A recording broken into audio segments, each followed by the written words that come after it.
Hello friends, welcome back to my YouTube channel. I hope you all are doing good. आज बात करने वाले हैं हम असिस्टेंट इंजीनियर यूपीपीसीएल इलेक्ट्रिकल के बारे में। काफ़ी जल्दी एग्जाम है और पेपर होने वाला है। तो आज हम बात करेंगे Vineet Mishra, assistant engineer UPPCL 2020 batch से हैं, जो यूपी में पोस्टेड हैं।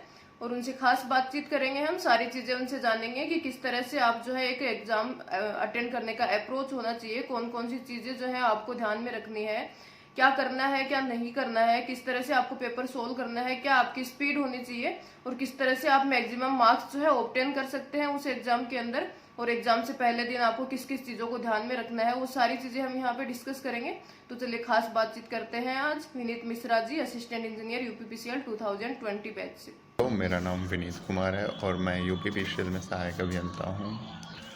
यूपीपीसीएल एग्ज़ाम में अब सिर्फ एक दिन बचे हैं और मैं कुछ अपना एक्सपीरियंस शेयर करना चाहता हूँ आप लोगों के साथ। मे बी आप लोगों के लिए हेल्पफुल होगा।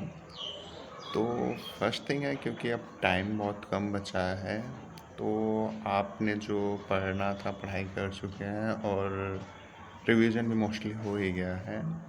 लेकिन यूपीपीसीएल में क्योंकि क्वेश्चन का लेवल बहुत हाई नहीं होता है, तो आप लोगों को अगेन जो टॉपिक छूटे हुए हैं या जिनको कवर नहीं कर पाए हैं, उनके फार्मूलाज एक बार देखने की कोशिश कीजिए। क्योंकि क्वेश्चन इस एग्ज़ाम में कभी कभी सिर्फ फार्मूले से और सिर्फ इसी चीज़ से बन जाते हैं। तो फर्स्ट पॉइंट यही है कि आप लोग कोई भी पार्ट जो छूटा हो, टेक्निकल पार्ट, एटलीस्ट उसको देख के जाइए। सेकेंड थिंग है कि आप लोगों को यूपीपीसीएल का प्रीवियस ईयर क्वेश्चन देखे होंगे। तो वैसे टाइम बहुत कम है, बट उस पेपर को एक बार टाइमर सेट करके एंड 3 आवर्स में सॉल्व करने की कोशिश करनी चाहिए। और एक दिन में जो भी रिवीजन है उसको जैसे शॉर्ट नोट्स या जैसे भी करना चाहें तो उसको रिवाइज कर लें। तो अब क्योंकि पढ़ने के लिए टाइम बहुत कम बचा है, तो ज़्यादा प्रेशर मत लीजिए और जो भी पढ़ा है उस पर कॉन्फिडेंट रखिए, एग्ज़ाम लिखिए। अब कुछ चीज़ें जो एग्ज़ाम टाइम के लिए मुझे लगा कि काफ़ी हेल्पफुल होती हैं और काफ़ी आपका स्कोर में थोड़ा इम्प्रूवमेंट ला सकती हैं। तो फर्स्ट थिंग मुझे लगे कि फर्स्ट थिंग आपकी जो क्वेश्चन रीडिंग स्पीड होनी चाहिए कि क्योंकि क्वेश्चन बहुत ज़्यादा होते हैं, तो उसमें ऐसा नहीं होना चाहिए कि एक बार क्वेश्चन आपने पढ़ा फिर आपको समझना है क्वेश्चन को दोबारा। तो इतना कंसंट्रेशन होना चाहिए कि आप क्वेश्चन जब पढ़ें तो आपको एक बार में ही क्वेश्चन समझना है, तो इससे आपका टाइम काफ़ी बचेगा। और सेकेंड थिंग होता है कि आप लोग क्वेश्चन को जैसे पढ़ रहे हैं तो उसके बाद सॉल्व करते जाइए। और जिस भी क्वेश्चन में लगता है कि इसमें ज़्यादा टाइम लगेगा या मतलब इसमें कैलकुलेशन ज़्यादा है या फिर कन्फ्यूजन है, उसको बुक मार करके छोड़ के आपको आगे बढ़ जाना चाहिए और एक बार पूरा पेपर कवर कर देना चाहिए। फिर आप सेकेंड रिवीजन की तरफ आइए। सेकेंड रिवीजन में आप लोग उस जो क्वेश्चन छूटे हुए हैं उनको ट्राई कीजिए सॉल्व की करने का, और जो नहीं बन रहे हैं उनको छोड़ दीजिए, बट मैक्सिमम आपके सेकेंड में सॉल्व हो जाएंगे।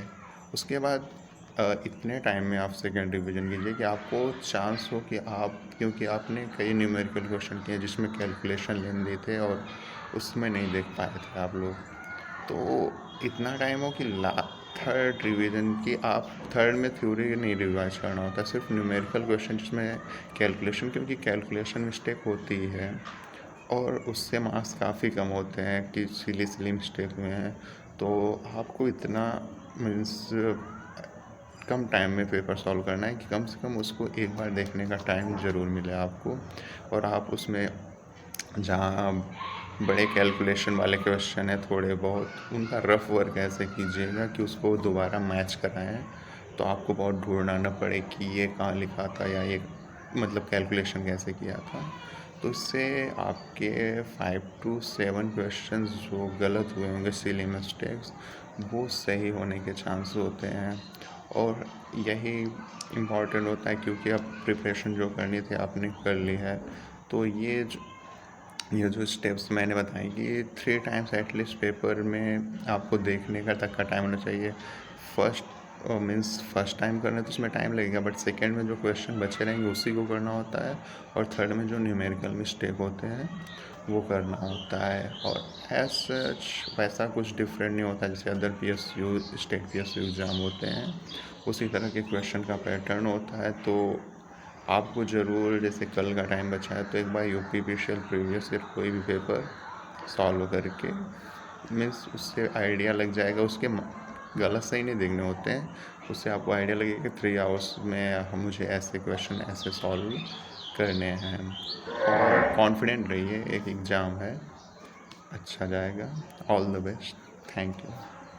तो सारे डाउट्स आपके क्लियर हो चुके हैं, किस तरह से आपको एग्जाम अटेंड करना है, क्या क्या चीजें आपको ध्यान में रखनी है, वो सारी चीजें आपसे यहाँ पे बताई हैं सब, जो भी आपके असिस्टेंट इंजीनियर हैं उन्होंने।